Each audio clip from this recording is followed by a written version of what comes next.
کہ یہ سورہ مائدہ کی ایک آیت میں نے نکالی ہوئی، اور یہ میں اس کا ترجمہ پڑھ دوں اپنے ناظرین کے لیے کہ ان پر آدم کے 2 بیٹوں کی پیش گوئی، یعنی جو اللہ تعالیٰ نے آدم علیہ السلام کے 2 بیٹوں کی پیش گوئی کی، ان کا نام نہیں آیا، حابیل اور قابیل نام نہیں آیا۔ پیش گوئی کا لفظ نہیں، پیش گوئی نہیں، یہ وہ تو اس نے تشریح اوپر لکھی تو میں اس کا پہلے پڑھ گیا تھا، یعنی جو حابیل اور قابیل کا نام نہیں آیا، ٹھیک ہے نا، کہیں پہ 2 بیٹوں کا ان کا بتایا گیا۔ اب سوال یہ ہے، کیونکہ جب آپ نے یہ کہہ دیا نا کہ کافی پتہ نہیں ہزاروں سینکڑوں لاکھوں اللہ تعالیٰ نے انسان ایک ساتھ تیار کیے، ایک ساتھ پیدا کیے کن فیکون کہہ کے، تو پھر مجھے ٹھیس پہنچی ہے۔ اس کا مطلب ہے کہ انسیسٹ نہیں ہوا کہیں پہ، کیونکہ جو ایک عام تاثر ہم لوگ لیتے ہیں کہ حابیل نے ایک بہن سے شادی کی، قابیل نے دوسری بہن سے شادی کی، تو یہ غیر اسلامی ہے اس کی، تو کیونکہ اس وقت مخلوق اتنی زیادہ تھی تو انہوں نے دوسروں سے کی۔ پہلی بات تو یہ ہے کہ یہ بات قرآن میں نہیں ہے، البتہ احادیث میں ہے، اور ظاہر بات ہے کہ یہ انسیسٹ کب جا کے حرام قرار دیا گیا، اور جب تک حرام نہیں قرار دیا گیا اس وقت تک اللہ کی طرف سے جائز تھا تو ٹھیک تھا۔ ایسے یہ جان لیجئے کہ جو میں نے کہا تھا کہ ایک پوری سپیشیز تیار کی گئی ہے، اس میں سے ایک پرسن آدم ہے، اس کے بعد نسل آدم کی چلیے، باقی سپیشیز پوری جو ہے ختم ہو گئی، ٹھیک ہے، جیسے ڈینوسارس ختم ہو گئے وہ سپیشیز ختم ہو گئی، ان کی اب نسل میں اب ظاہر بات ہے کہ اس میں بیٹا بیٹی ہو رہے ہیں، اب اس کو آگے کیسے چلنا ہوگا، بالکل صحیح کہہ رہے ہیں تو یہ ایک ایکسیپشن ہے۔ ڈاکٹر صاحب۔ پہلے نبی، پہلے پیغمبر سے ہم پہلے قبلے پہ آ جاتے ہیں، قبلۃ الاول بیت القدس کیسے ہے؟ نہیں، یہ مغالطہ ہے لوگوں کو، اس کو کہہ دیا جاتا ہے صرف اس لیے کہ حضور نے مدینہ تشریف آوری کے بعد 16 مہینے بیت المقدس کی طرف رخ کر کے نماز پڑھی ہے، اس کے بعد تحویل کا حکم آیا، لیکن قبلہ اول ہمیشہ سے کعبہ ہی تھا۔ تو ہم کیوں اس کو کہتے ہیں؟ وہ تو ایک درمیانی طور کے لیے اللہ تعالیٰ کا حکم تھا۔ نہیں، تو اس کا مطلب پوری امت مسلمہ بے وقوفی کی بات کر رہی ہے؟ نہیں، بالکل نہیں کر رہی، سب مانتے ہیں کہ قبلہ اول سب سے ان اول بیت وضع للناس الذی ببکہ تھا، پہلا گھر اللہ کی عبادت کے لیے جو بنایا گیا مکہ میں بنایا گیا، سمجھے آپ، وہ یہ خانہ کعبہ ہے۔ مکہ بکہ ایک سیم ورڈ ہیں یہ، سمجھے آپ، تو اولا بیت وضع للناس الذی ببکہ، اور یہ آدم کی جو یہ سورہ آل عمران کی 3ری آیت ہے۔ نہیں، تیسری تو خیر نہیں، تیسری نہیں، غلط کہہ رہے ہیں آپ، نہیں، آیت نمبر 96 ہے، سوری 96، مائی مسٹیک، میں نے وہ لکھا تو مجھے پورا یاد نہیں ہے آیت نمبر، لیکن یہ کہ ان اولا بیت، اصل میں اس کے بعد ویسے بھی اصل جو تاریخ ہے وہ یہ کہ حضرت آدم نے بنایا تھا، اس کے بعد طوفان کی زد میں آ کر یہ ختم ہو گیا تھا، صرف بنیادیں رہ گئی تھی، پھر حضرت ابراہیم کو اللہ نے وہ بنیادوں کا جو ہے علم دیا، وہاں سے آپ نے اور اسماعیل نے اس کی تعبیر کی ہے، تو یہ گویا کہ اس کے بعد سے وہ گھر اچھا، جو پڑھنے میں آیا وہ یہ ہے کہ صفائی کی ہے، اس کی کلیننگ کی ہے، تعمیر اس کی یعنی چھت کی ہے، دیواریں تو قائم تھی۔ یرفع ابراہیم القواعد من البیت، جبکہ اٹھا رہے تھے ابراہیم اور اسماعیل اس گھر کی دیواریں، اس میں صرف بنیاد رہ گئی تھی اور اس کا اور کوئی نشان نہیں تھا۔ تو اس کا مطلب ہے کہ اگر ہم بیت القدس کو قبلہ اول کہتے ہیں تو ہم غلط کہتے ہیں؟ غلط کہتے ہیں، بیت المقدس جو ہے یا تو یہ ہمارے علماء کیوں نہیں بتاتے لوگوں کو، کیوں ہم جہالت کی طرف ڈالتے ہیں؟ یہ میرے خیال میں تو بتاتے بھی ہیں، کہاں بتایا؟ بتاتے ہیں، اصل میں ایک بات کہنے میں آ جاتی ہے، ورنہ اب تو 16 مہینے حضور نے اس کی طرف رخ کر کے نماز پڑھی، پھر جو ہے تبدیل ہوا ہے، اس حوالے سے کہہ سکتے ہیں اس پہ کہ بھی مکی دور، مدنی دور میں قبلہ اول جو ہے وہ بیت المقدس تھا، جس کی وجہ سے مسجد قبلتین جی سعودی عربیہ میں ہے، ٹھیک ہے نا۔ اب یہاں پہ بھی ایک تھوڑا سا میں سمجھنا چاہ رہا ہوں، بیسیکلی قبلے کا لفظی مطلب کیا؟ رخ، قبلے کا مطلب رخ ہے، تو اگر میں نے آپ کی طرف رخ کیا ہوا ہے تو آپ میرا قبلہ ہو گیا۔ قبلہ ہے، کہتے ہیں ہم قبلہ کعبہ، اپنے بزرگوں کو کہہ دیتے قبلہ کعبہ۔ اچھا، میری انڈرسٹینڈنگ ذرا سی ڈفرینٹ ہے، جی، میری انڈرسٹینڈنگ میں ایمان کا رخ جو ہے وہ قبلہ ہے، نہیں تو خیر آپ فزیکل رخ نہیں، جو چاہے آپ کر لیں، میں روکتا نہیں، یعنی آج میں کلمہ پڑھ لیا، معنی جو ہے اگر میں نے آج کلمہ پڑھ لیا تو آپ یہ کہہ سکتے ہیں آج اللہ تعالیٰ نے اس کا قبلہ درست کر دیا۔ یہ محاورے میں آپ استعمال کریں گے، قبلہ یہی ہے کہ جس طرف عبادت میں رخ کرنے کو کہا گیا ہے، وَمَا جَعَلْنَا الْقِبْلَةَ الَّتِي كُنْتَ عَلَيْهَا إِلَّا لِنَعْلَمَ مَن يَتَّبِعُ الرَّسُولَ مِمَّن يَنقَلِبُ عَلَىٰ عَقِبَيْهِ، اے محمد صلی اللہ علیہ وسلم ہم نے یہ کچھ عرصے کے لیے جو یہ قبلہ تمہارے لیے مقرر کر دیا تھا یہ اس لیے تاکہ ہم جانچ لیں کہ کون رسول کی پیروی کرتا ہے اور کون اپنی ایڑیوں کے بل مڑ جاتا ہے. کیونکہ عرب کے لوگوں کے لیے جو امیین تھے بنی اسماعیل ان کے لیے تو قبلہ جو ہے یہ بیت المقدس تو وہ جانتے ہی نہیں تھے کس بلا کا نام ہے, وہ تو کعبے کو جانتے تھے. اب ظاہر بات ہے مہاجرین جتنے آئے تھے مکے سے مدینے ان کی جو محبت تھی خانہ کعبہ کے ساتھ وہ تو ان کی گویا کہ وہ تو آبائی جو ہے ان کا ایک عشق ایک چل رہا تھا. تو وہ اب اس میں امتحان لیا ہے کہ آیا رسول کے حکم سے اب کیا ہو رہا ہے. جب حضور مکے میں ہوتے تھے تو آپ ایسے کھڑے ہوتے تھے نماز پڑھنے کے لیے کہ خانہ کعبہ بھی سامنے اور بیت المقدس بھی سامنے. اس کو کہتے ہیں استقبال القبلتین, بیک وقت دو قبلوں کی طرف رخ ہو جانا. ٹھیک ہے. اب مدینے آ گئے, جیسے اب مدینہ درمیان میں ہے. اگر آپ مکے رخ کریں گے تو پیٹھ ہوگا بیت المقدس کو, اور بیت المقدس کو رخ کریں گے تو پیٹھ ہوگی خانہ کعبہ کو. تو گویا کہ اللہ نے ایک امتحان کے طور پر مسلمانوں کو کہ آیا ان کے اندر رسول کی پیروی راسخ ہو چکی ہے یا نہیں. یہ کیا مجھے سمجھ نہیں آیا کہ اگر میں یہاں سے خانہ کعبہ کی طرف رخ کر کے نماز پڑھ رہا ہوں تو راستے میں ہندوؤں کا گردوارہ بھی آئے گا, سکھوں کا ٹیمپل بھی آئے گا, کوئی برما کی اپنا وہ ان کا بھی ٹیمپل آئے گا, تو میں ان کے بھی سجدے کر رہا ہوں, وہ بھی میری قبلے ہیں. نہیں, سوال یہ ہے کہ اس وقت کیا شکل تھی جب حضور پڑھ رہے تھے مکے میں نماز تو عورتوں کو شہوہ نہیں تھی, اور جب یہ مدینے میں آ کر کیا ہے تب بھی کوئی چیز درمیان میں نہیں. اچھا, بات یہ ہے کہ حیرانی کی بات یہ ہے کہ اس وقت بیت القدس کا تو کوئی قیام ہی نہیں تھا جس زمانے کی آپ بات کر رہے ہیں, کیونکہ بیت القدس تو حضرت عمر فاروق نے بنوائی تھی بعد میں. بیت المقدس جو ہے وہ حضرت عمر نے تعبیر کروائی ہے مسجد عمر کے نام سے, لیکن یہ علاقہ ٹیمپل ماؤنٹ جو ہے یہ ٹیمپل آف سولومن تھا. ٹیمپل آف سولومن تھا, لیکن temple Mount per temple of Solomon تھا نا. ایک پہاڑی ہے, ٹھیک ہے, یہ مستطیل رقبہ ہے جس پہ حضرت سلیمان علیہ السلام نے یہ گھر یہ تعمیر کی, جنوں سے تعمیر کروائی تھی. اس کے بعد حضور کے زمانے میں وہ چرچ تھا, بالکل تھا, کیونکہ قبضہ جو تھا وہاں پر وہ جو ہے عیسائیوں کا بالکل تھا, چرچ تھا. تو اصل میں تو چرچ بھی مسجد ہے, مسجد بھی مسجد ہے, چرچ بھی مسجد ہے, سینیگوگ بھی مسجد ہے. سورہ حج میں اللہ نے فرمایا ہے کہ وَلَوْلَا دَفْعُ اللَّهُ النَّاسَ بَعْضَهُم بِبَعْضٍ لَهُدِّمَتْ صَوَامِعُ وَبِيَعٌ وَصَلَوَاتٌ وَمَسَاجِدُ يُذْكَرُ فِيهَا اسْمُ اللَّهِ كَثِيرًا.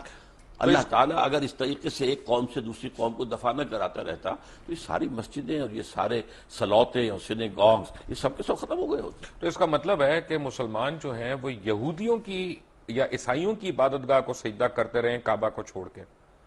سجدہ تو نہ اس کو کیا نہ کعبے کو کیا, سجدہ اللہ کو کرتے, قبلے کی ڈائریکشن پر. لیکن یہودیوں اور عیسائیوں میں بھی اختلاف تھا. ایک مشرق کی طرف جب وہ خود ٹیمپل آف سولومن کے اندر عبادت یعنی کرتے مسلمان خانہ کعبہ کو چھوڑ کے یہودیوں اور عیسائیوں کی عبادت گاہ کو سجدہ کرتے رہے, اس کو سجدہ نہیں کرتے رہے, اس رخ میں. بابا اگر ہم خانہ کعبہ کو میں چھوڑ کے کہہ رہا ہوں تو میں رخ کی بات کر رہا ہوں. ٹھیک ہے, میں تو بتایا آپ کو, اللہ نے اس کو امتحان قرار دیا ہے کہ آیا تمہارے اندر اپنا نیشنلزم اور ریشیل وہ باتیں زیادہ مضبوط ہیں یا رسول کا فرمان زیادہ ہے. رائٹ ڈاکٹر صاحب, طے ہو گیا کہ وہاں پہ تو ٹیمپل آف سولومن تھا جس ڈائریکشن میں مسلمان سجدہ کرتے رہے. بالکل. پھر شب معراج کا واقعہ ہوا, وہ بھی ٹیمپل آف سولومن سے اوپر گیا. ٹیمپل تو نہیں تھا وہاں اس وقت, ماؤنٹ کیا وہ تو ایک جگہ تو وہی تھی نا راک پر, ہاں اس جگہ پر, جگہ تو وہی تھی. آپ اسے ٹیمپل ماؤنٹ کہیں, ٹیمپل آف سولومن نہیں تھا. ٹیمپل آف سولومن بنا تو تھا نا وہاں پہ, وہ کبھی بنا تھا نہیں, یہ تو نہیں, ہسٹوریکلی تو تھا, اور بنایا بھی حضرت سلیمان علیہ السلام نے کرا تھا. تو ہم کیسے حضرت سلیمان علیہ السلام کی بنائی ہوئی چیز کو انکار کر دیں؟ انکار نہیں کرتے, اس وقت وہاں نہیں تھا.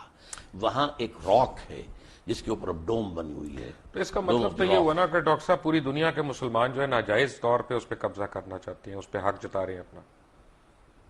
پوری دنیا کے مسلمان تو ناجائز قبضہ نہیں کرنا چاہتے. وہاں پر جو قوم 2000 سال سے آباد تھی اس کو ڈسپلیس کس طریقے سے کیا گیا ہے. یہودی تو وہاں سے نکلے ہوئے تھے 2000 سال سے. وٹ کلیم ڈڈ دے ہیو, جس کو قائد اعظم نے کہا کہ انلیجیٹیمیٹ چائلڈ آف دی ویسٹ, اور اقبال نے کہا کہ ہے ارض فلسطین پہ یہودی کا اگر حق, ہسپانیہ پہ حق نہیں کیوں اہل عرب کا. ایسے میں کہتا ہوں ہوتا ہے شب و روز تماشا میرے آگے کہ علماء دین بھی آج علامہ اقبال اور قائد اعظم کو کوٹ کرنے پہ آ گئے, جن کا اس وقت آپس میں بالکل کلیش تھا, سیریس کلیش تھا. بات یہ ہے کہ اصل حق میں نہیں ہے آپ کو مغالطہ ہو رہا ہے. میں علماء دین میں سے نہیں ہوں، دین کا خادم ضرور ہوں، لیکن میں تو اپنی نوجوانی میں مسلم اسٹوڈنٹ فیڈریشن کا بڑا تیز ورکر تھا اور ضلع حصار کی اسٹوڈنٹ فیڈریشن کا جنرل سیکریٹری تھا، اور میرے اوپر پہلا اثر جو ہے وہ علامہ اقبال کا ہے. رائٹ. تو اس کا تو مطلب یہ ہوا نا کہ آپ ان لوگوں کو برا کہہ رہے ہیں کہ جنہوں نے وہاں پہ زمینیں خریدی، وہاں پہ اپنے آپ کو آباد کیا، کیونکہ اگر آپ سچ پوچھنا چاہتے ہیں تو فلسطینیوں نے تو پیسے لے کے زمین بیچی تھی، ان کے پاس رائٹ آف وے ہے اس کا سارا. آپ کس طرح ان کو ڈسپلیسمنٹ کی بات کر رہے ہیں؟ رائٹ آف وے نہیں تھا ان کا، اس لیے کہ جب ہینڈ اوور کیا ہے یروشلم عیسائیوں نے حضرت عمر کو، تو جو انہوں نے ڈکٹیٹ کرائیں گی ٹرمز، ان میں سے ایک یہ تھی کہ آپ یہاں یہودیوں کو آباد نہیں ہونے دیں گے. یہ ایک معاہدہ تھا حضرت عمر کا اور اس وقت کے عیسائیوں کا. حضرت عمر نے رعایت یہ برتوائی تھی کہ ٹھیک ہے یہودی یہاں آ سکتے ہیں to visit their holy places, لیکن یہاں وہ کوئی زمین نہیں خریدیں گے، کوئی مکان نہیں خریدیں گے، جائیداد نہیں خریدیں گے، سیٹل نہیں کریں گے. اچھا یہاں پہ پتہ ایک فرض کریں آج ہم ایک مناظرہ کرتے ہیں اسرائیل والوں سے اور ان سے کہتے ہیں کہ جی یہ تم ہمیں دے دو یروشلم، کیونکہ ہمارا اس پہ رائٹ ہے، حضرت عمر فاروق کا بھی اس پہ معاہدہ ہوا تھا اور وہ ہمیں دے دیتے ہیں کہ جی ہم تم سے پہلے تھے یہاں پہ، ٹھیک ہے. تو خانہ کعبہ میں بھی تو 300 بت تھے نا، خانہ کعبہ میں بھی ہم سے پہلے کفار تھے. اگر وہ کل آ جائیں اپنی فردیں نکال کے کہ جناب اب اس کا جو ہے نا وہ ہمارے نام کر دیں رجسٹری، تو ہم دے دیں گے ان کو. یہ آپ ایک ایسی بات کر رہے ہیں جس کا کوئی امکان نہیں. وہ سب کے سب اسلام لے آئے تھے، ان کے باقیات تو کوئی ہے ہی نہیں. وہ لوگ جو تھے مشرکین مکہ کہاں رہے؟ ہم نے بھی تو ڈسپلیس کیا نا، نہیں، کہاں ڈسپلیس کیا؟ ڈسپلیس وہی کے وہی مان مدینہ تو شہر ہی یہودیوں کا وہی تھا. کے یہودیوں کو ڈسپلیس کیا. کیوں کیا؟ انہوں نے معاہدوں کی خلاف ورزی کی. ہم نے ان کو ڈسپلیس کیا پہلے، اگر 1400 سال کے بعد انہوں نے ہمیں ڈسپلیس کر دیا تو کون سی برائی ہوئی؟ انہوں نے معاہدوں کی خلاف ورزی کی، اس کی سزا کے طور پر انہیں ڈسپلیس کیا گیا. حضور صلی اللہ علیہ وسلم نے مدینے جاتے ہی پہلے 6 مہینے میں جو کام کیے ہیں آپ نے، 6 months اور 3 کام کیے. نمبر 1 مسجد نبوی کی تعمیر، نمبر 2 یہودیوں کے ساتھ معاہدہ کر کے جکڑ لیا کہ اگر ہم پر حملہ ہوگا مدینے پر تو جوائنٹ ڈیفنس کریں گے ہم مل کر، اور نمبر 3 مہاجرین اور انصار کی آپس میں مواخات. یہ 3 کام. لیکن اس کے بعد یہودیوں نے آنر کیا اور مسلمانوں نے آنر نہیں کیا. جب اپنا کروسیڈ شروع ہوئی ہے یروشلم کے اوپر عیسائیوں نے حملہ کیا تو انہوں نے مسلمانوں سے زیادہ تعداد میں یہودیوں کو قتل کیا. عیسائیوں نے مارا نا، عیسائیوں نے مارا، آپ جو بات کر آپ رہے نے ہیں، ان کو پہلی سپورٹ نہیں کیا، آپ آپ نے مدینے سے یہودیوں نکل کی کر- ایگزٹ کلوز وہاں پہ لے لی اپنے تو آپ نے خود بیان کی تھی نا کہ آپ نے ڈسپلیس کیا انہیں. ہم نے ڈسپلیس کیا کیوں کیا؟ کس لیے کیا کہ انہوں نے خلاف ورزی کی. کوئی خلاف ورزی نہیں کی. اب آپ کی تو ڈاکٹر صاحب یہ تو مجھے انہوں نے بتائیں جو نا معاہدہ کون کیا سی تھا اس کی خلاف ورزی کی. معاہدے تو ہم نے بھی کئی خلاف ورزیاں کی ہیں. اب یہ تو خیر زرداری صاحب نے عبداللہ کی ہے. بن ابی تو مسلمان تھا، عبداللہ بن ابی یہودی تو نہیں تھا. تو اسے کیا کہا ہے؟ نہیں اس نے کافی منافق نہیں تھا، منافقوں کا منافق سردار تھا، نہیں تھا. لیکن اس کو کیا کیا وہ اسلام ہم نے؟ سے بڑا منافق کون ہے دنیا کون میں؟ ہے؟ لیکن یہ کہ اس کو کیا کیا حضور نے؟ قتل کیا، اس کو مارا، نہیں اس کی نماز جنازہ نہیں پڑھائی. پڑھائی. کون کہتا نہیں پڑھائی؟ اللہ تعالیٰ کا پھر You حکم don't know ہے. it. اللہ تعالیٰ نے پھر کہا کہ یہ اچھا نہیں بعد کیا. میں کہا. بعد میں کہا. ٹھیک ہے، اسی لیے تو آپ سے میں پوچھ رہا ہوں. ہاں، اسی لیے تو آپ سے میں پوچھ رہا ہوں. پوچھنے کے رکھیے پھر. لیکن اس کا مطلب ہے کہ ہمارا رائٹ تو کوئی نہیں ہوا نا کس پر؟ بیت القدس پہ. بیت القدس پر یہ اخلاقی کہ رائٹ جو ہے نا. وہاں کے لوگ ہیں ان کا رائٹ ہے، ان کو جو ہے وہاں سے ڈسپلیس کیا گیا ہے، زیادتی کی گئی ہے. اس حوالے سے تو یہ تو آپ ایک ہیومنٹیرین بیسس پہ کہہ رہے ہیں نا. Humanitarian انسانی حقوق سوال کے اوپر یہ کہہ ہے رہے کہ ہیں. یہ جو اب یہودیوں نے اپنا پورا زور لگایا تھا، آپ معلوم ہوگا سلطان عبد الحمید خان وہ بہت زیادہ مقروض تھا، بہت مقروض تھا، اور یہودیوں نے آفر کی تھی کہ آپ سارا قرضہ آپ کا ادا کر دیتے ہیں، آپ ہمیں وہاں آباد ہونے کی اجازت دے دیں. انہوں نے انکار کر دیا کہ جو معاہدہ عمر سے ہوا تھا رضی اللہ تعالیٰ عنہ، میں اس کی خلاف ورزی. لیکن اس کے بعد فلسطینیوں نے اپنی زمین بیچی وہاں پہ. تو یہ کہ جب وہاں پر بالفور ڈکلیریشن کے ذریعے سے انہیں حق دیا گیا ہے تب وہ آئے ہیں نا وہاں پر. بھائی وہ اور بیچی بھی فری ہے. تو نہیں آئے، وہ یہاں پہ ایسے تو نہیں کہ ایم این اے نے قبضہ کر لیا پلاٹ کے اوپر. کیے ہیں، یہ نہیں بھی کیے، یہ بھی کیے. ڈاکٹر صاحب انہوں نے پیسے دیے، ان کے پیسے پاس بھی فردیں دیے. موجود ہیں. نہیں، کیا نہیں، باتیں کر قبضہ بھی رہے کیا. ہیں؟ ملکیت ہے ان کے پاس. پرانے لے کر نکل آئے اپنے پاس 2500 پرانے ڈاکومنٹس کی، یہ تو ہماری جگہ تھی. کون ان کو روکنے والا تھا وہاں پر؟ یہ ضرور ہے، یہ بھی کیا ہے شروع میں جو آپ کہہ رہے ہیں کہ ایک شخص سے کہا گیا کہ آپ کا مکان کیا ہے، اس نے کہا 2 چلیں لاکھ اس کا مطلب ہم 3 لاکھ دیتے ہے، ہیں. اس کا مطلب ہے کہ ہمارا اخلاقی سٹینڈ ہے، دینی سٹینڈ کوئی نہیں ہے فلسطین پہ، یروشلم پہ. آپ اخلاق کو دین سے علیحدہ کیوں کرتے ہیں؟ میں اس لیے علیحدہ کر رہا ہوں کیونکہ قرآن مجید میں کہیں پہ بھی ایک بھی آیت یروشلم کے حق میں نہیں آئی. اس نے یہ نہیں کہا کہ یروشلم تمہارا قبلہ ہے یا قبلہ تھا یا قبلہ ہوگا کبھی یا تمہاری اس پہ ملکیت ہے. اسے کہا گیا اور ہے بائبل میں اس سے- ایک بھی جگہ خانہ کعبہ کا ذکر نہیں آیا. اس کو چھوڑیے آپ، بکہ کے لفظ جو وہ لائے ہیں وادی بکا بنا دی ہے، وہ بکہ ہی تھا وہاں پر، لیکن یہ کہ قرآن مجید تو کہتا ہے سبحان الذی اسریٰ بعبدہ لیلا من المسجد الحرام الی المسجد الاقصی الذی بارکنا حولہ. یروشلم کے آس پاس کو ہم نے مبارک بنایا ہے، بابرکت بنایا ہے.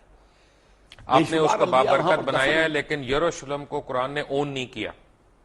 قرآن مجید میں کسی جگہ اونرشپ نہیں ہے یروشلم کی. کس کے لیے؟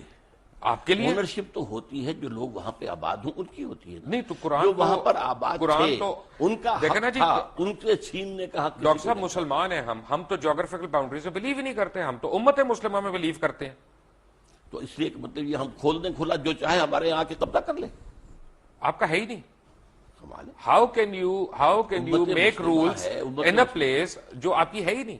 اب آپ کہیں کہ میں اپنے گھر میں اگر میں کسی کو، یہ آصف صاحب بیٹھے ہیں، میں کہہ رہے ہیں نا، آپ جائیے اس کو 1918 کے بالفور ڈکلیریشن سے لیجئے، اس کے بعد جو ہے 1948 میں اسرائیل قائم ہوا، اس کو ڈاکٹر صاحب میرا تھیسس ڈفرنٹ ہے. ڈاکٹر صاحب میرا تھیسس ڈفرنٹ ہے. میرا تھیسس یہ ہے بہت معذرت کے ساتھ کہ ہمارے تمام علماء دین اکابرین ہمارے، انہوں نے جو ہمارے مائنڈز میں گھوڑ کے پلایا ہوا ہے کہ یروشلم بیت القدس قبلہ اول، یہ سب غلط ہے.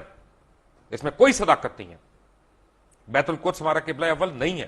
میرے نزدیک آپ بہت غلط بات کر رہے ہیں. ڈاکٹر صاحب میری عرض سن لیں. یقیناً میں نے آپ سے کہا ہے ایک عرصے کے لیے وہ بیت المقدس ہمارا قبلہ رہا ہے. نہیں مدنی دور میں کہہ رہا ہوں خانہ کعبہ قبلہ اول تھا، اس کے بعد وہاں پہ آپ کی ڈائریکشن چینج ہو گئی، وہ قبلہ دوم ہوا. اس عرصے میں قبلہ دوم ہوا، لیکن مدنی دور میں قبلہ اول وہ ہے. اچھا اب میں لیٹ می ریفریز اٹ کیونکہ یہ ایسی بات ہے کہ کوئی میرے سے ناراض نہ ہو یا آپ سے ناراض نہ ہو. بات یہ ہے کہ دین ابراہیم ہے، ہم تو دین ابراہیم کو فالو کر رہے ہیں نا. بیسیکلی ہماری تو درود ابراہیم ہی ہم پڑھتے ہیں اپنی نماز میں، وہی ہم پڑھتے ہیں. تو بیسیکلی تو اسلام حضرت ابراہیم علیہ السلام لے کے آئے. وہاں انہوں نے پہلی اذان دی، وہاں انہوں نے پہلا طواف کیا، جس کا جواب ہم دیتے ہیں حج پہ جاتے ہوئے کہ لبیک لا شریک لبیک. یہ حضرت ابراہیم علیہ السلام کی اذان کا جواب ہے نا. تو بیسیکلی تو اسلام تب شروع ہو گیا تھا. دین کا لانے والے حضرت آدم ہیں، ٹھیک ہے، اس کے بعد حضرت نوح ہیں، اس کے بعد حضرت ہود ہیں، حضرت صالح ہیں. یہ تو بشمار انبیاء ہیں. حضرت ابراہیم سے جو دین شروع ہوا ہے اس کی پھر یہ 3 شاخیں بنی ہے. سیمیٹک جو 3 مذہب ہیں، اس اعتبار سے وہ جو ہیں امام اللہ تعالیٰ نے انہیں نوع انسانی کا بنایا ہے. آج بھی یہودی، عیسائی اور مسلمان تینوں انہیں جو ہے وہ مانتے ہیں. ٹھیک ہے، تو ہمارے دین کی شروعات تو وہیں سے ہوئی نا. لیکن اب ہمارا دین مکمل ہوا ہے محمد الرسول اللہ. بالکل، اس میں کوئی شک نہیں. بس وہاں تو مہر لگ گئی، اس پہ کوئی اعتراض نہیں ہے. اس لیے میں کہہ رہا ہوں کہ اصولاً آپ کا جو قرآن مجید جو ذکر کر رہا ہے، میں صرف قرآن مجید کے حوالے سے کہہ رہا ہوں، قبلہ تو خانہ کعبہ ہوا نا. اب بھی ہے، خانہ کعبہ ہی پہلے بھی تھا. ایک عرصے میں 16 مہینے بیت المقدس. ٹھیک ہے، میں آپ کی بات، یعنی آپ عالم ہیں ماشاءاللہ، تو وہ قبلہ دوم ہو گیا نا. آپ چاہیں تو کہہ لیں اس کو. غلط ہوگا کہ صحیح ہوگا دوئم کہنا اس کو؟ میں کہتا ہوں وہ قبلہ عارضی تھا ایک عرصے کے لیے، اور اس کے حوالے سے وہ اول بن جاتا ہے مدینے آنے کے بعد. پہلے 16 مہینے وہ، بعد میں پھر خانہ کعبہ.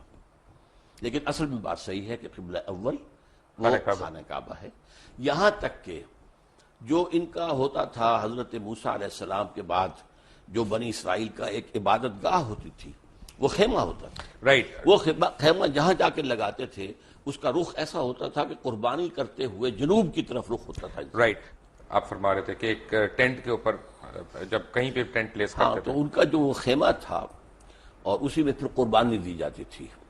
تو اس کو اس طریقے سے رکھتے تھے کہ قربان گاہ جو ہے، جب آدمی کو قربانی پیش کرتا تھا تو اس کا رخ ہوتا تھا کعبے کی طرف، جنوب کی طرف. یہ ان کا ٹینٹ تھا جو ان کا گویا کہ اس وقت کوئی ابھی ٹیمپل آف سولومن نہیں تھا، کچھ نہیں تھا، صحرا کے اندر تھے یا وہاں. تو یہ ٹینٹ بھی اصل قبلہ وہی تھا، ان کا بھی قبلہ وہی تھا. تو اس اعتبار سے قبلہ اول اصلی قبلہ بیت اللہ ہے. البتہ یہ ہے کہ حضور صلی اللہ علیہ وسلم کے دور میں 16 مہینے کے لیے بیت المقدس کو قبلہ مانا گیا ہے، نماز پڑھی گئی ہے. اس اعتبار سے بعض اوقات اس کو قبلہ اول کہتے تھے. ٹھیک ہے. عذاب قبر، جی میں نے کتاب بھی پڑھی، موت کا منظر، مرنے کے بعد کیا ہوگا، یہ وہ. قرآن حکیم میں، قرآن مجید میں تو عذاب قبر کا کہیں ذکر نہیں آیا ہے.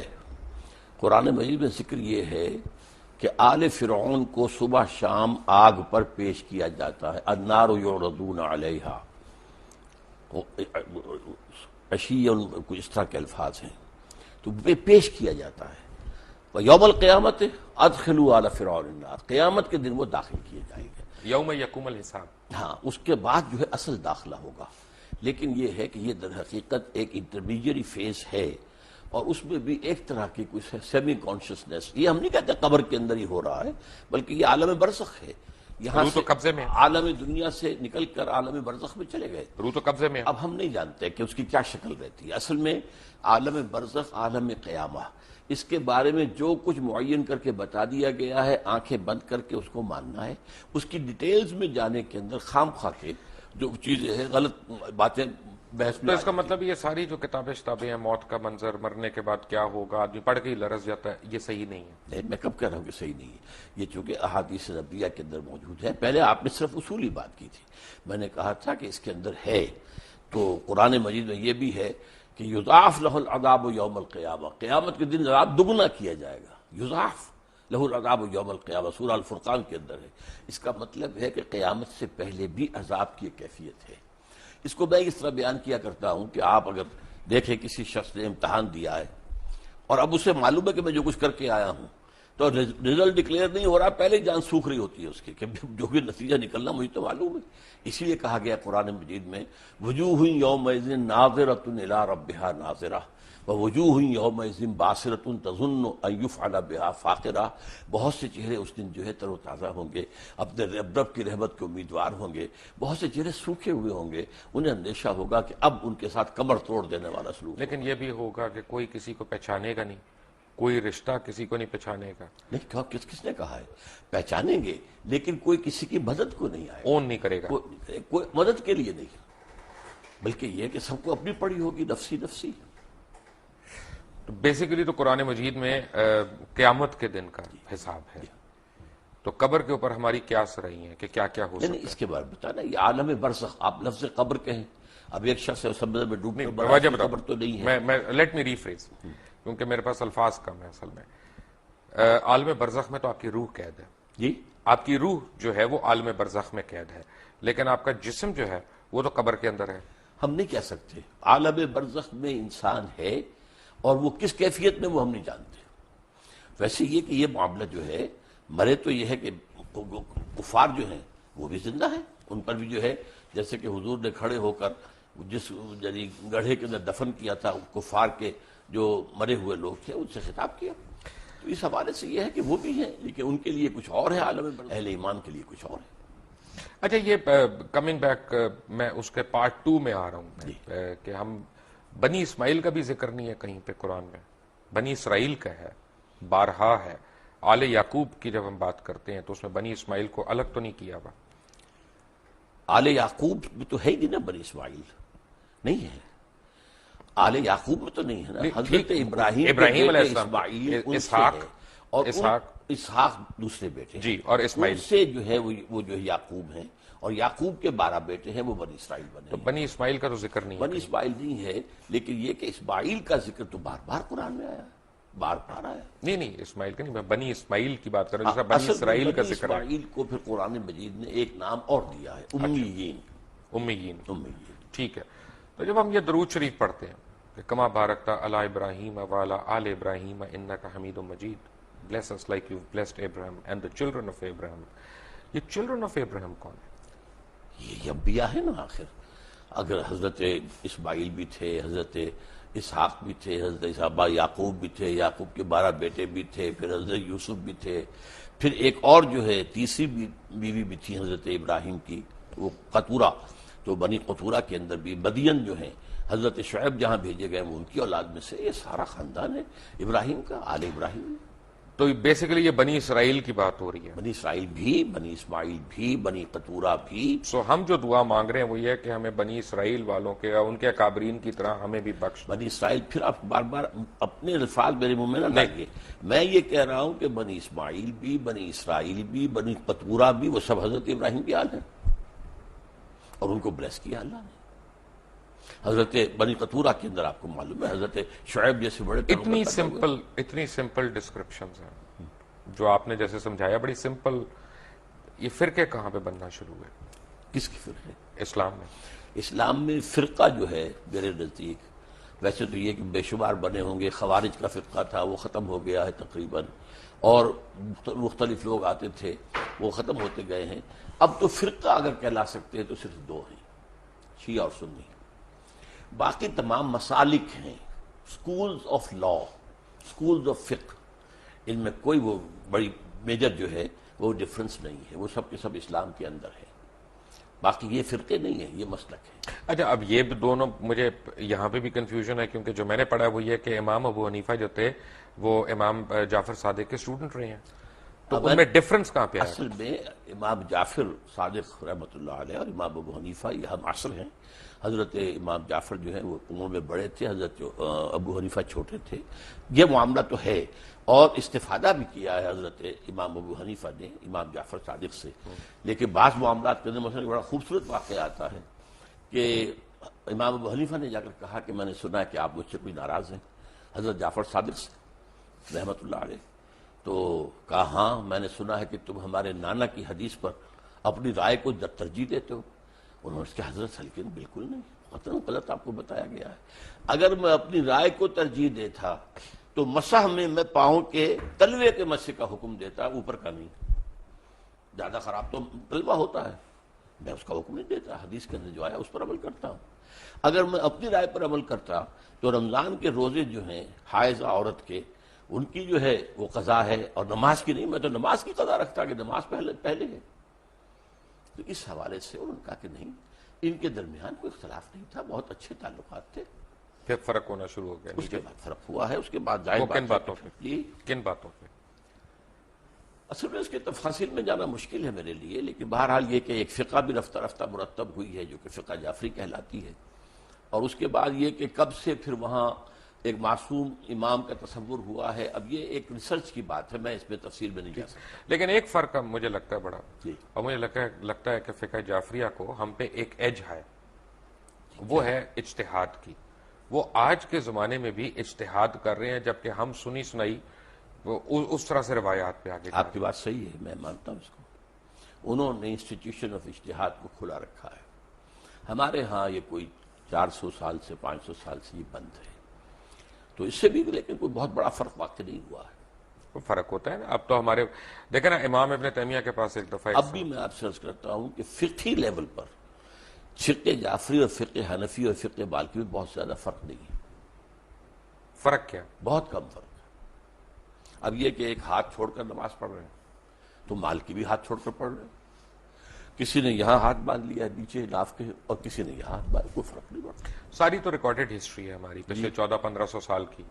تو حجۃ الوداع پہ حضور اکرم صلی اللہ علیہ وسلم نے جس طرح نماز پڑھی، وہ ہم کیوں رائج الوقت نہیں کر سکتے؟ میرے نزدیک تو رائج الوقت وہی رہی ہے، اور حضور نے جس طرح کیا ہے وہی ہے. لیکن یہ کہ حضور کا معاملہ یہ معلوم ہوتا ہے کہ آپ بھی اس کے اندر کوئی تبدیلی کرتے رہتے تھے، اور میں سمجھتا ہوں کہ اس سے ایک وسعت پیدا ہوئی. ڈاکٹر صاحب، ایک میں بڑا سینسٹیو سوال پوچھنے لگا ہوں، اور میں ناظرین سے ریکویسٹ کروں گا کہ میری بات کو غلط نہ سمجھیں. میں اپنی علم کے لیے، کم علمی کا میں اعتراف کرتے ہوئے میں یہ سوال پوچھ رہا ہوں کہ ہم سارے احادیث کے ماننے والے ہیں، سنت کے ماننے والے ہیں، ورنہ مسلمان ہی نہیں کہلا سکتے. اگر کوئی بھی شخص کہے کہ میں سنت رسول کو نہیں مانتا یا احادیث کو نہیں مانتا تو وہ تو مسلمان ہی نہیں ہے. لیکن ہم حدیث جب پڑھتے ہیں تو اس میں ہم دیکھتے ہیں کہ کرونالوجیکل آرڈر نہیں ہے، کہ اگر حضور اکرم صلی اللہ علیہ وسلم نے ایک دفعہ پانی کھڑے ہو کے پیا، یہ نہیں پتا کون سے دن، کون سی تاریخ، کس وقت. اسی طرح انہوں نے پانی بیٹھ کے بھی پیا، کون سے دن، کون سی تاریخ، کون سے وقت.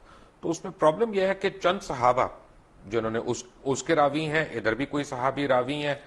اب میرے اور آپ کے اوپر ڈیپینڈ کرتا ہے ہم کس صحابی کی روایت کو لے رہے ہیں. جو اس کو صحابی کی روایت کے علاوہ یہ کہ صحابی سے جب روایت ہوتے تابعین، تبع تابعین تک ہوتے ہوئے محدثین تک آئی، تو کون سی چین زیادہ مضبوط ہے، بس. اور اس میں کوئی فرق نہیں. میں سمجھتا ہوں اس میں وسعت پیدا ہو گئی کہ معلوم ہوا کھڑے ہو کر بھی پیا جا سکتا ہے اور بیٹھ کر بھی پیا جا سکتا ہے. عام طور پر آپ بیٹھ کر پیتے تھے، لیکن کبھی ایسا بھی ہوا کہ آپ نے کھڑے ہو کے پیا، تو گویا کہ اس کا جواز ہے. کیونکہ کمنگ بیک ٹو عذاب قبر، 1 منٹ کے لیے اگر آپ اجازت دیں تو عذاب قبر کے اوپر میں واپس آؤں. میں نے جب قرآن مجید پڑھا، انسان کو پڑھتے رہنا چاہیے لیکن ہم ذرا کمزور لوگ ہیں، کبھی کبھی پڑھتے ہیں، تو جب پڑھتا جا رہا ہوں تو میں نے یہ دیکھا کہ اس میں کسی پیغمبر نے اپنی قوم کو عذاب قبر سے نہیں ڈرایا. جس نے بھی ڈرایا قیامت کے عذاب سے ڈرایا. لیکن قرآن مجید کے اندر میں آپ کو 2 حوالے دے چکا ہوں. تو یہ کہ یضاعف لہ العذاب یوم القیامہ، قیامت کے دن عذاب دگنا کر دیا جائے گا ان کے لیے، گویا کہ پہلے بھی عذاب کی کوئی شکل تھی. اور یہ کہ آل فرعون جو ہے صبح شام آگ پر پیش کیے جاتے ہیں، دکھا دی جاتی کہ یہ ہے تمہاری آخری منزل.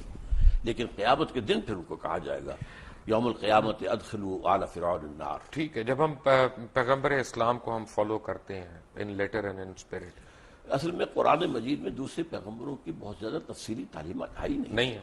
اصل میں جو ہے معاملہ ان کا توحید، رسالت، آخرت، اس کے اوپر زور تھا. اس سے پہلے تو بلکہ حضرت ابراہیم علیہ السلام سے پہلے تو کوئی معین یعنی وہ بھی نہیں تھی جس کو ہم شریعت کہتے ہیں، بلکہ ہم کہتے ہیں کچھ چیزیں فطرت کی ہیں جو حضرت ابراہیم سے ثابت ہیں. یہ سچ ہے کہ حضرت ابراہیم کو جب اللہ تعالیٰ نے حکم دیا کہ یہاں پہ اذان دو تو وہ ہنس پڑے. انہوں نے کہا کون آئے گا یہاں پہ؟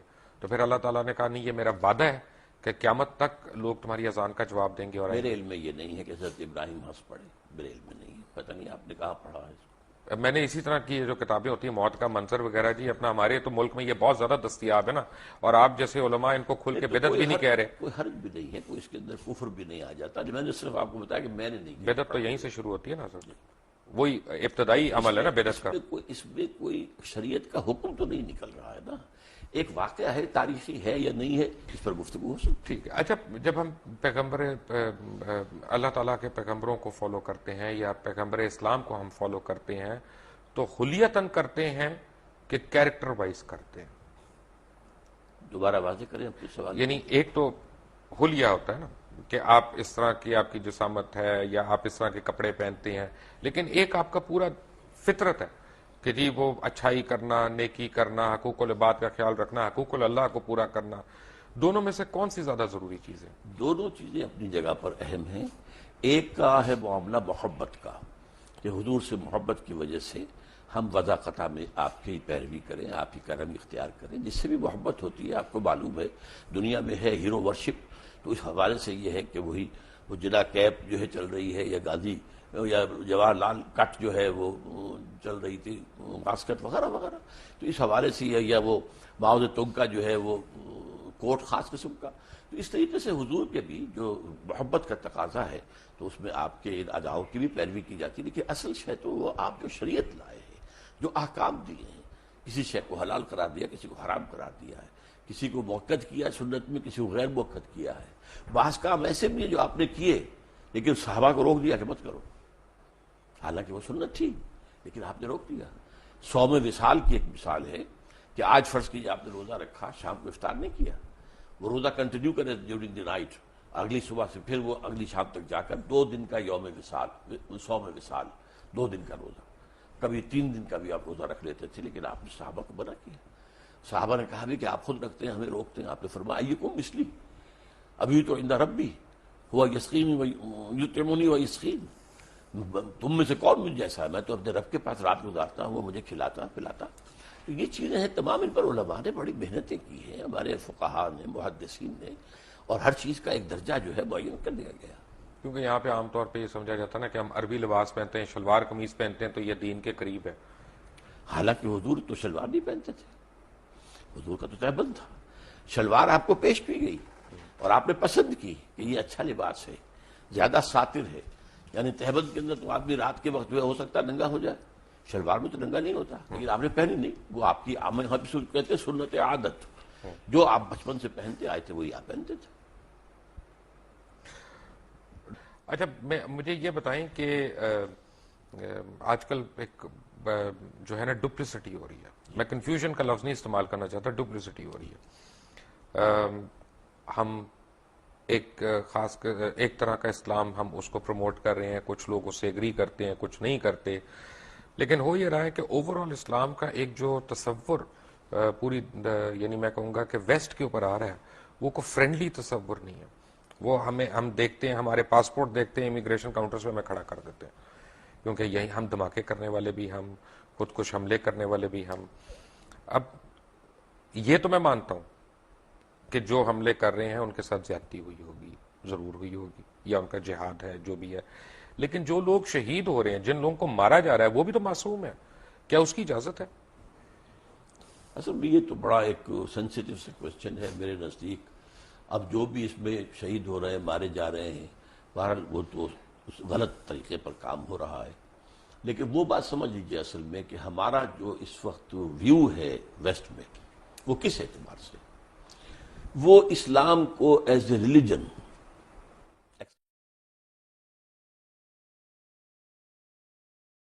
سوشو اکنامک سسٹم کے طور پر ماننے کو تیار نہیں ہے.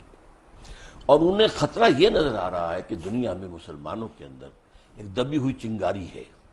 وہ جو علامہ اقبال نے ابلیس کی مجلس شورا میں جو ابلیس سے کہلوایا تھا کہ نہ مجھے اشتراکیت سے کوئی ڈر ہے اور نہ جمہوریت سے ہے، اگر کوئی خطر مجھ کو تو اس امت سے ہے، اس کی خاکستر میں ہے اب تک شرار آرزو. ان میں ایک آرزو ہے کہ ہمارا ایک نظام تھا، ایک پولیٹیکل سوشو اکنامک سسٹم تھا، ہمارا اپنا جو کرمنل لا تھا، ہمارا سول لا تھا، ہمارے فیملی لاز تھے، ہمارے جو ہے لا آف ایویڈنس تھا، یہ سارے قوانین تھے ہمارے، چلے تھے، 1000 برس تک چلتے رہے. تو اب ہم دوبارہ جو ہے اس کو دنیا میں نافذ کریں، یہ چیز وہ ہے جو ویسٹ کو گوارا نہیں ہے. چنانچہ جیسے ہی پچھلی صدی کے اواخر میں یو ایس ایس آر ختم ہوا اور اس کے بعد نیٹو کو اثر نو آرگنائز کرنا شروع کیا گیا اور اس کی توسیع کی کوشش ہوئی، تو پوچھا گیا تھا نیٹو چیف سے کہ اب کس کے لیے؟ وہ آپ کا دشمن تو مر گیا، مرا پڑا، آپ کے قدموں میں پڑا، آپ سے بھیک مانگ رہا ہے، امداد مانگ رہا ہے. انہوں نے کہا تھا اب ہمیں خطرہ اسلامک فنڈامنٹلزم سے ہے. یہ ہے اصل جو خطرے کی بات ہے کہ جو انہیں ہے. اسی کو کرش کرنے کے لیے آپ اندازہ کیجیے جتنی بڑی جو ہے کولیشن بنی ہے افغانستان کے لیے، عراق کے لیے کیوں نہیں بن سکی؟ کیونکہ عراق میں کوئی اسلامی ایشو نہیں تھا، مذہبی ایشو نہیں تھا، وہاں تیل کا معاملہ تھا یا جو بھی تھا. میرے نزدیک وہ پہلا قدم تھا گریٹر اسرائیل کی طرف، اس لیے کہ جب صدام کی حکومت ختم ہوئی ہے اور اس کے مجسمے گرے ہیں تو شیرون نے کہہ دیا تھا پہلے دن ان قریب عراق پر ہمارا قبضہ ہوگا. It was the first step towards the establishment of Greater Israel. یہاں ایران، یہاں افغانستان میں تو ایسی باتیں نہیں تھی. گریٹر اسرائیل کے تو تھریٹ ہم بھی ہیں، ہم کیونکہ نیوکلیئر پاور ہیں. گریٹر اسرائیل کے تھریٹ ہم نہیں ہے، we are not included in that.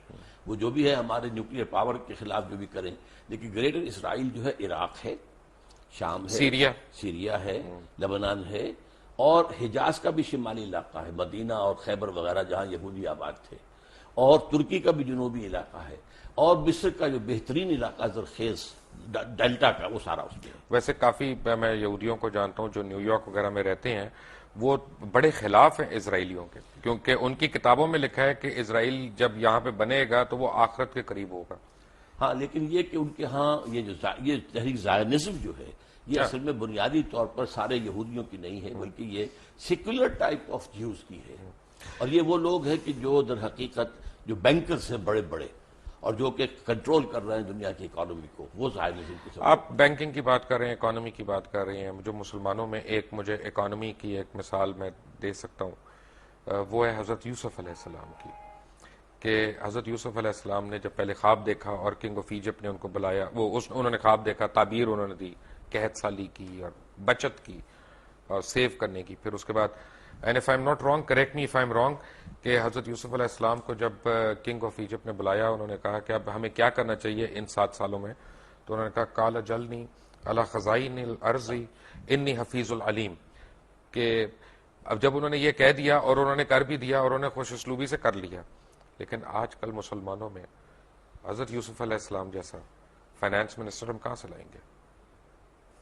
اصل میں تو مسلمان جو کہ بحثیت مجموعی کئی 100 سال کا ایک سلائیڈ ہے جو نیچے جا رہے ہیں، علمی طور پر جا رہے ہیں، سائنس کے علوم کے اعتبار سے جا رہے ہیں، ٹیکنالوجی کے اعتبار سے جا رہے ہیں. تو اس وقت تو ہم ڈیکیڈ لاٹ ہیں. حقیقت یہ ہے اب اس کے اندر تو کہیں سے نئی زندگی کا شرارہ کہیں سے پھوٹے کسی جگہ پر. بحثیت مجموعی مسلمان امت جو ہے وہ اب اس قابل نہیں ہے. اللہ تعالیٰ کسی ملک کے اندر ہو سکتا ہے کہ ایک نئی یعنی ایک حرارت پیدا کر دے ایمان کی، اور اس کے ذریعے سے وہاں اسلامی انقلاب آ جائے اور دنیا کو دکھا دیا جائے کہ دیکھو، come and see with your own eyes, this is Islam. یہ ہے اسلام کا نظام of social justice. Come and see it.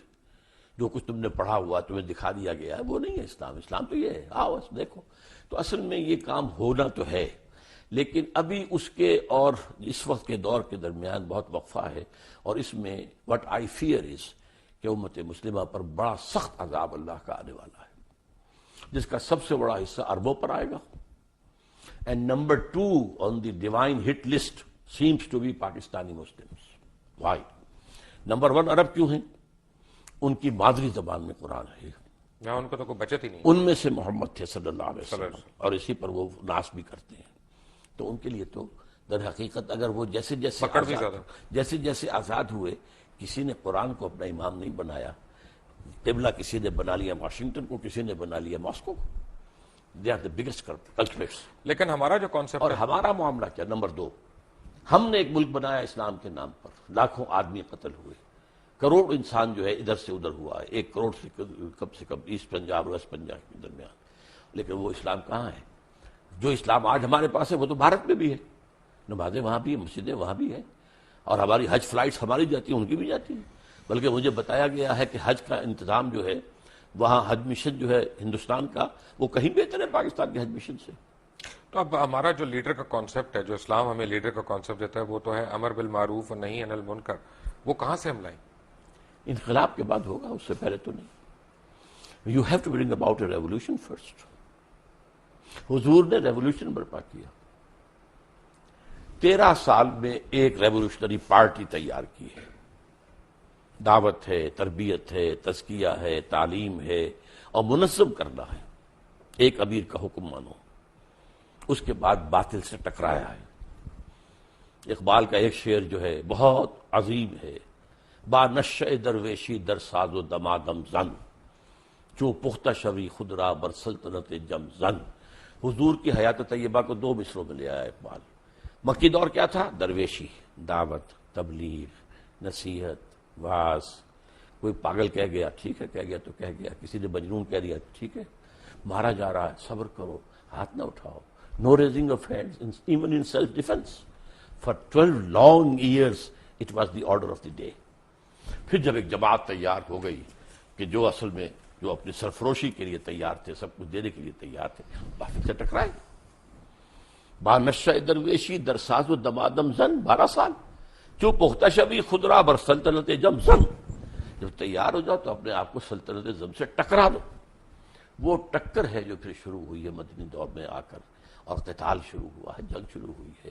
سینکڑوں صحابہ نے جانیں دی ہیں, حضور زخمی ہوئے ہیں, حضور کے دندان مبارک شہید ہوئے ہیں, خون کا فوارہ چھوٹا ہے, اور آپ کا خون اتنا گیا ہے کہ آپ بے ہوش ہو گئے ہیں. معلوم مشہور ہو گیا کہ آپ تو شہید ہو گئے. یہ ہے ریولیوشنری پروسیس. اس ریولیوشنری پروسیس سے کسی جگہ پر عالم اسلام میں کسی جگہ پر افسوس یہ ہے کہ ہم نے پاکستان اسی لیے بنایا تھا. اقبال کا تھاٹ یہی تھا, 1930 کے خطبے کی جان یہی تھی کہ انہوں نے اولاً مسلمانوں کی مسلم نیشن ہوڈ کو, تمام جو بھی سوشولوجیکل جو بھی ہو سکتے ہیں فکر, اس کے حوالے ثابت کیا کہ مسلمان ایک علیحدہ قوم, کسی بڑی قوم کی نظم نہیں ہو سکتے. نمبر 2, انہوں نے پیشین گوئی کی کہ ہندوستان کے شمال مغرب میں ایک اسلامی ریاست قائم ہوگی. اور نمبر 3, انہوں نے کہا اگر ایسا ہو گیا تو ہمیں موقع ملے گا کہ اسلام کے چہرے پر جو بدنما داغ اور دھبے آ گئے ہیں دور عرب امپیریلزم میں, یہ بنو امیہ اور بنو عباس جنہیں ہم خلفاء کہہ دیتے ہیں, یہ تو عرب امپیریلزم تھا. اس امپیریلزم کے اندر جو تصویر آتی ہے اسلام کی, دنیا اس کے حوالے سے اسلام کو جانتی ہے. یہ دھبے ہٹا کر پھر خلافت راشدہ کا نظام دوبارہ دنیا میں قائم کرنا, that was the Pakistan ideology. But we have failed, badly failed. Why? لمبی داستان ہے, بہت بات. میں سمجھتا ہوں کہ ان میں اصل میں ایک تو جو مسلم لیگ کی تحریک کے اندر کچھ انہیرنٹ ویکنیسز تھیں وہ سامنے آئی.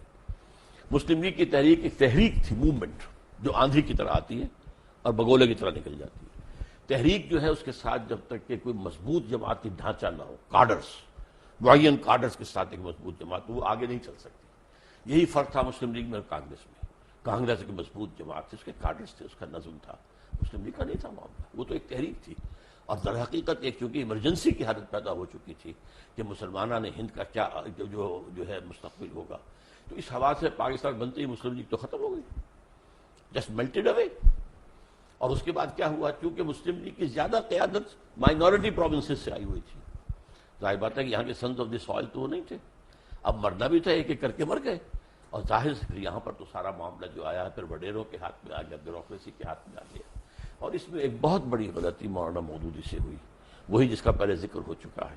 وہ پاکستان موومنٹ سے علیحدہ رہے، انہوں نے ساتھ نہیں دیا، انہوں نے کہا کہ ہم ایک اصولی اسلامی تحریک جو ہے وہ برپا کر رہے ہیں، لیکن پاکستان میں آ کر ان سے غلطی ہوئی، انہوں نے الیکشن میں حصہ لے کر اور ایک پولیٹیکل پارٹی بنا دیا، اور نتیجہ کیا ہوا؟ اب گویا کہ اسلام ایک پولیٹیکل ایشو بن گیا۔ اس سے پہلے مولانا مودودی مطالبہ لے کر کھڑے ہوئے تھے اسلامی دستور کا، اس وقت تک چونکہ جماعت پولیٹیکل پارٹی نہیں تھی تو تمام حلقے جتنے تھے مذہبی انہوں نے ان کا ساتھ دیا۔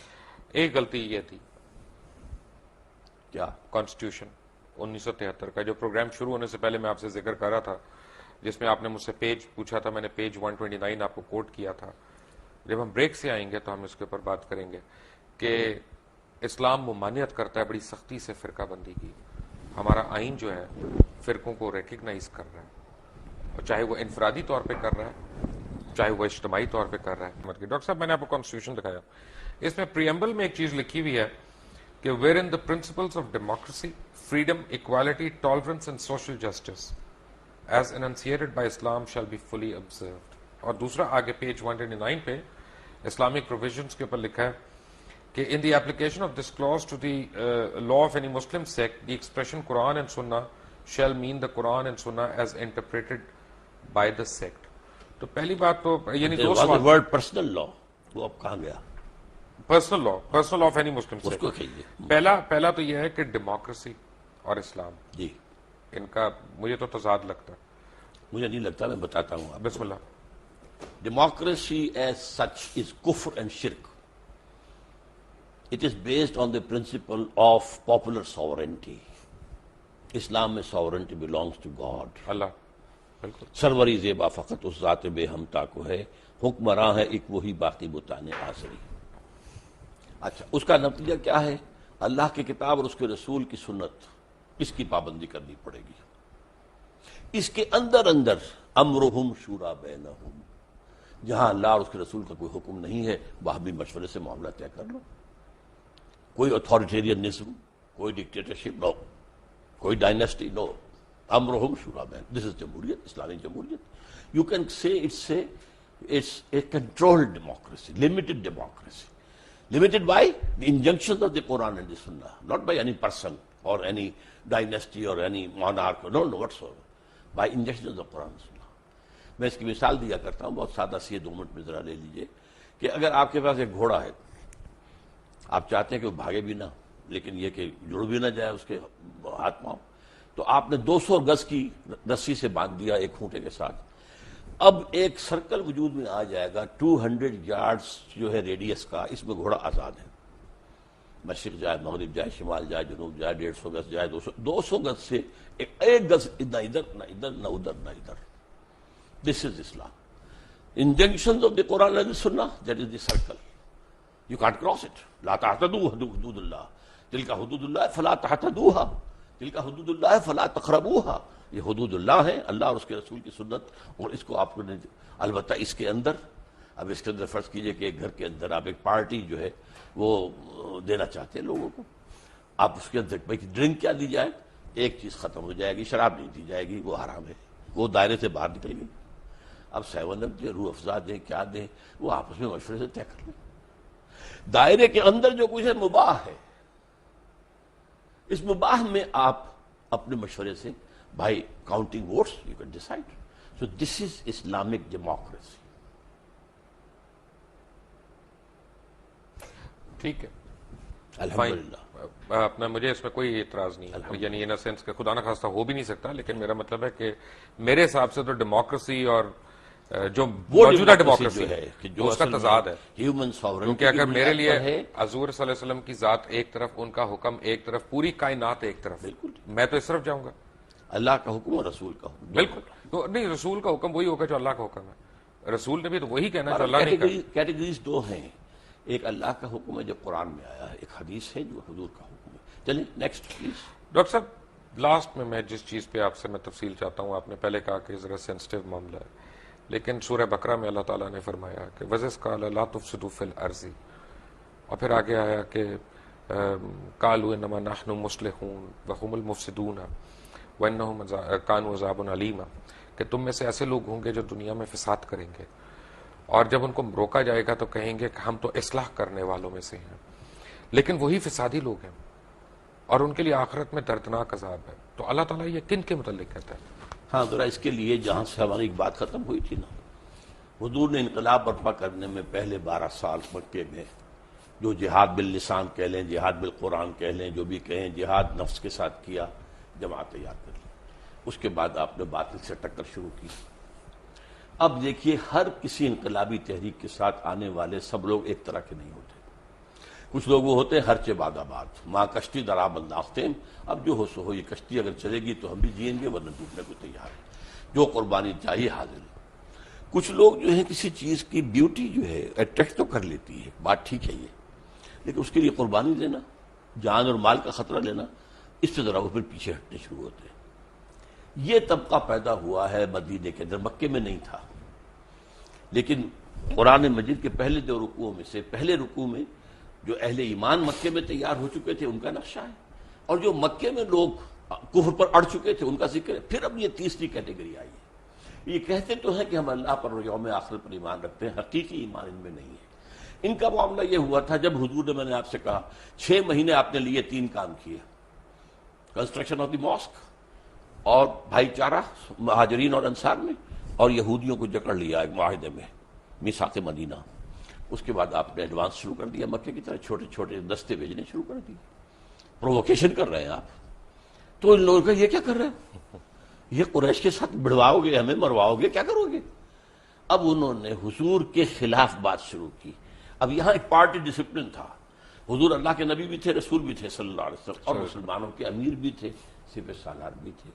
اب ان کے خلاف جو ہے چیمیں گوئیاں ہو رہی ہیں، یہ خامخواہ یہ کیا کر رہے ہیں، بس تبلیغ کے ذریعے سے کرتے رہیں، گڑ دے کے مارا جا سکتا ہو تو خامخواہ کسی کو زہر دینا ہے، یہ خامخواہ جس میں جان اور مال کا خطرہ آتا ہے۔ تو اس لیے انہوں نے پیچھے ہٹنے کی کوشش شروع کی۔ ان سے کہا کہ یہ کیا فساد مچا رہے ہو؟ فساد کیا ہے؟ جماعت کے اندر فساد، اس جماعت کے اندر تم جو ہے اب حلقے پیدا کر رہے ہو، اور اب یہاں پر بیٹھ کر جو ہے وہ امیر کے خلاف جو ہے وہ سازشیں کر رہے ہو، یہ فساد ہے۔ ان کا نہیں، ہم تو در حقیقت اصلاح کرنے والے ہیں، ہم کہتے ہیں کہ تم کیوں قریش سے ٹکرا رہے ہو، فساد تو تم پیدا کر رہے ہو، ہم تو نہیں کر رہے۔ لیکن انہوں نے کہا کہ اصل میں مفسد یہی ہے، اس لیے کہ وہ تو اس بڑے فساد کو ختم کرنے کے لیے جہاد کرنا پڑے گا اب، شرک کے خاتمے کے لیے اور اللہ کی حکومت قائم کرنے کے لیے۔